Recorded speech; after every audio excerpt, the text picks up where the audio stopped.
बंगाल के भाइयों और बहनों नमस्कार। ये चुनाव विचारधारा का चुनाव है और सबसे पहले मैं आपको बताना चाहता हूं कि बीजेपी चुनाव चोरी करती है। बीजेपी ने हरियाणा में, मध्य प्रदेश में, महाराष्ट्र में चुनाव चोरी किया है।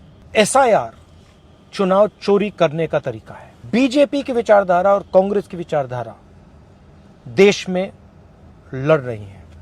भाइयों और बहनों, 4000 किलोमीटर भारत जोड़ो यात्रा में हमने एक ही मैसेज दिया था, नफरत के बाजार में मोहब्बत की दुकान खोलनी है। बीजेपी बंगाल के कल्चर, हिस्ट्री और बंगाली भाषा के विरोध में काम करती है। बीजेपी के नेता कहते हैं one nation, one language, one religion.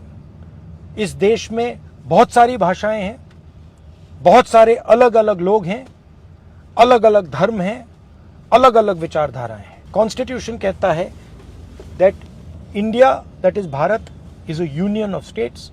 हम कॉन्स्टिट्यूशन की रक्षा कर रहे हैं। बीजेपी कॉन्स्टिट्यूशन को खत्म करने की कोशिश कर रहा है।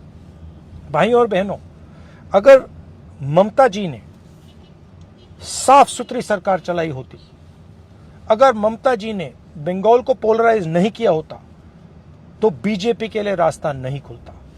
भाइयों और बहनों, कांग्रेस पार्टी बीजेपी से लड़ती है और बीजेपी जानती है कि कांग्रेस पार्टी ही बीजेपी को रोक सकती है। कांग्रेस पार्टी का पूरा समर्थन कीजिए, कांग्रेस पार्टी को वोट दीजिए और कांग्रेस पार्टी की सरकार बंगाल में बनाइए। आप सबका बहुत बहुत धन्यवाद। नमस्कार। जय हिंद।